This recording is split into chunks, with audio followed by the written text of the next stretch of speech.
Hallo Leute, was geht ab? Willkommen wieder zurück zu auf meinem Kanal. Und sorry Leute, wegen vor ein paar Minuten, ich musste schnell den Langsam gerade benutzen, der von meinem Sport, aber ich hab ihn jetzt gerne zitiert nach Info, weil, Sir Horror ich wusste nicht, es hat gestanden, sein Tag, das bedeutet, er hat mir gestern hatte mir einen Kommentar gelassen und ich werde jetzt für euch lesen, bevor wir starten. Es stand, schönes Video, aber ich habe diesen Geschichte nicht geschrieben. Es wurde von jemand namens HavocHound geschrieben.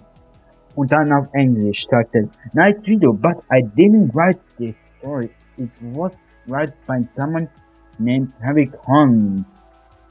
Und dann habe ich gemerkt, oh. Und dann habe ich ihm noch gesagt, okay, thank you. Und dann habe ich ihm noch gesagt, and so I hadn't mind it was your story. Hatte gemeint, es wäre jetzt seine Geschichte. Aber nein, es war von jemand anderes. Das sagt, ich habe falsch genannt. Und dann habe ich gesehen, wo er dann mir das kommentiert hat, habe ich gesagt, okay, ich werde seinen Kanal abonnieren und ich habe es gemacht. Und dann habe ich bei seinem Kommentar ein Herz gelassen. Das weiß, dass ich liebe in seinen Videos auch und so. Und ja, wenn ihr mir auch so mehr fragen, wieso hat er das geschrieben, könnt ihr mir einfach in die Kommentare schreiben und dann werde ich für einen Info leisten, dann alles sagen, was da passiert ist und so. Und was ist passiert, wieso hat wieso hätte er mich das kommentiert. Und ich werde euch es dran sagen. Und ja, Leute, ich wünsche euch viel Spaß und wir sehen uns gleich in der Ende von der Geschichte.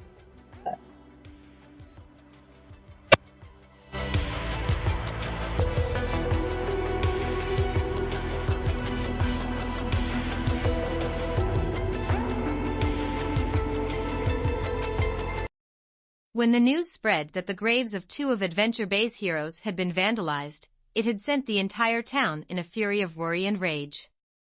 Never had such a horrible crime like grave robbing been done before. Nobody even knew who would have even done such a thing. Mayor Goodway immediately called the police to investigate, but along with them were Ryder, Rocky, and Chase. It had been their friend's rest place that had been disturbed. They were more furious than anything.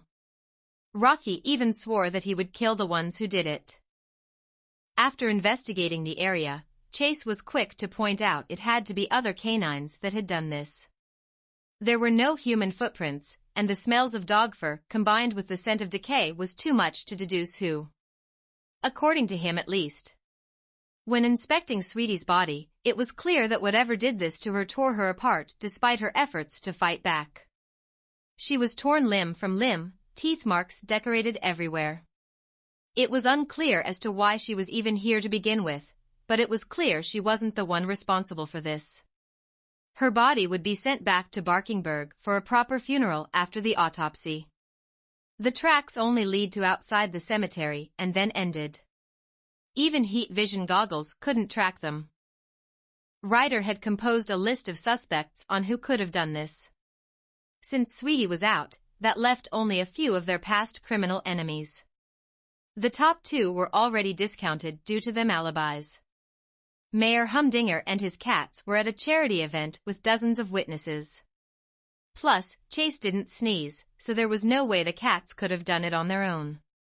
Captain Sid and Arby were still in jail after their last theft attempt, and a quick confirmation from their warden assured them that they were still in their cells. The list soon ran down to other criminals they stopped in their past years, but all of them had alibis or were in jail. Meaning whoever did this was new, and they had grudge against the Paw Patrol in general or Marshall and Sky.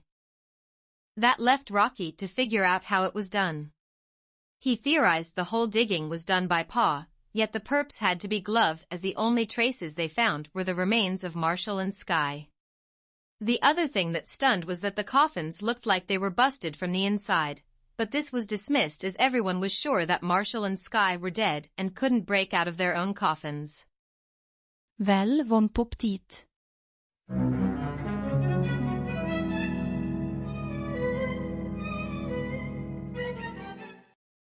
It's not here.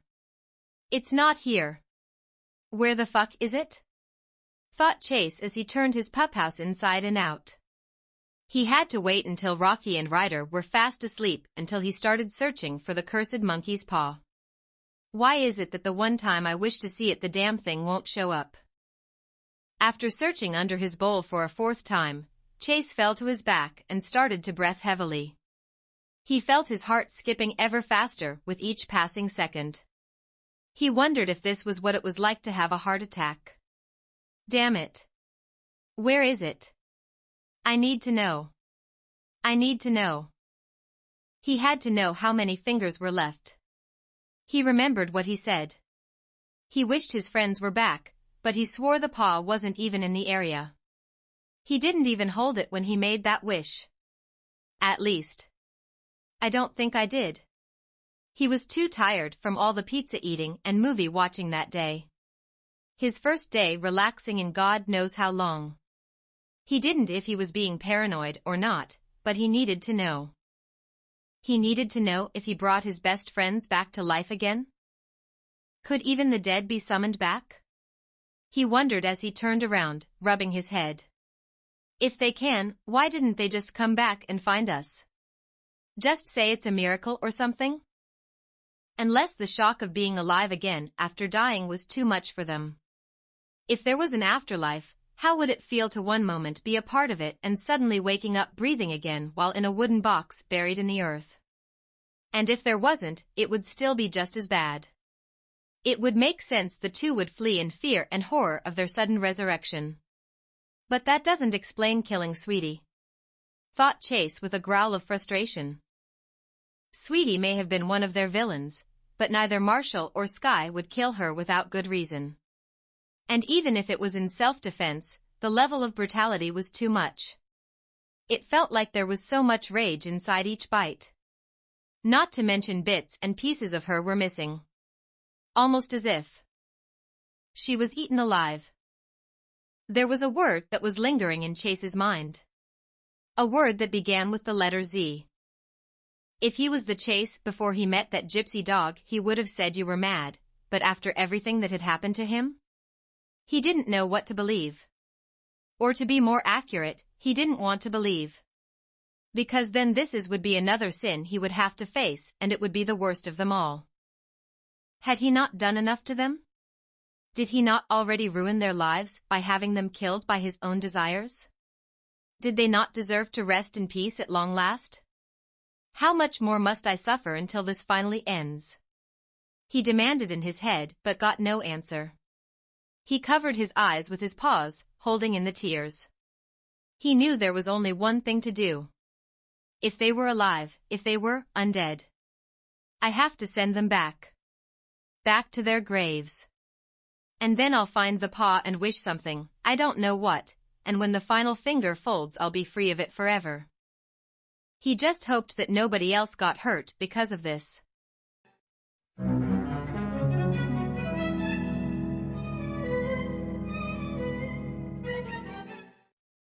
It had been days since he could sleep. Every night he would stare into the ceiling, doing his best to not close his eyes. He couldn't close them. Not when she was there. Hanging there without a care. Her smile as cheerful as the sun that reflected on her fur, yet as cold as her pulse. Zuma would then scream. Scream like his blood was on fire. He wanted to claw out his eyes. To put a nail in his brain. To just forget. Forget everything. Forget Sky, Marshall, the lookout, the rope, the tree, the smile, the damn smile. Like a constant routine, Zuma shed tears for his sister figure. For Sky, who was always there for him when he needed a hug or a smile. For Sky, so brave and beautiful that Zuma was only jealous of Marshall grabbing her first. She was an angel, now she had become one. Yet, the nightmares only gave Zuma a living hell in his mind. Unlike Rubble, who was as silent as a ghost, he just wanted to forget. He wanted to never see the lookout again. This room, this locked and barred bedroom, was safe. It was warm. It was without any death or pain. Just him. Him alone. Sometimes the nice men in the white suits came. They asked questions, but Zuma didn't answer them. He just asked to be alone. Away from everyone. If I'm with nobody, then I can't see anyone die. I won't anyone die. I don't any more death. He begged as he rocked back and forth, his knees hugging his chest. He didn't want to sleep. No sleep. No seeing her face. Just be awake. Awake. No more drugs to go to sleep. No more waking up at dawn screaming. Just, no more, no more.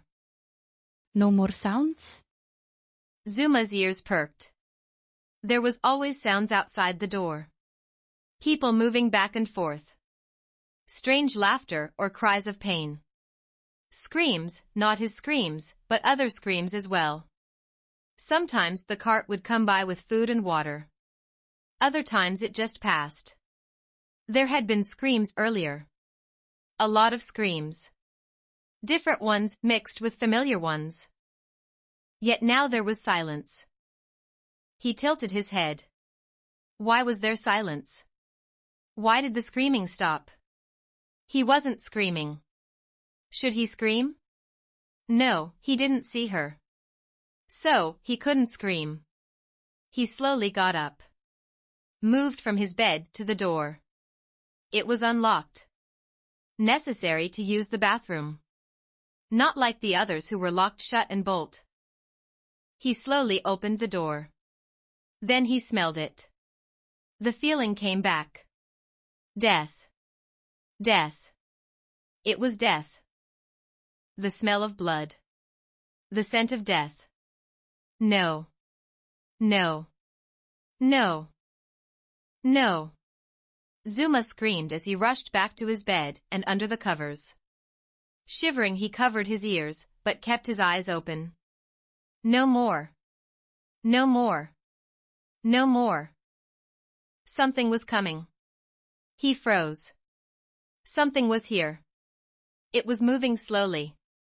It smelled like death. And blood. And rot. It smelled of dirt and yet it was familiar.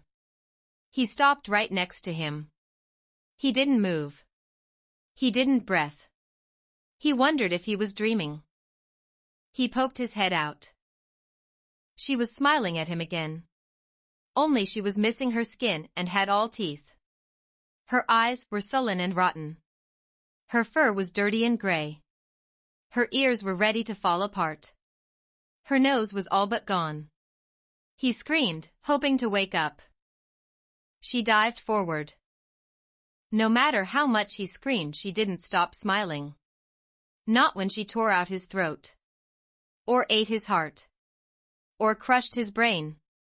She never once stopped smiling. And he never once stopped seeing it.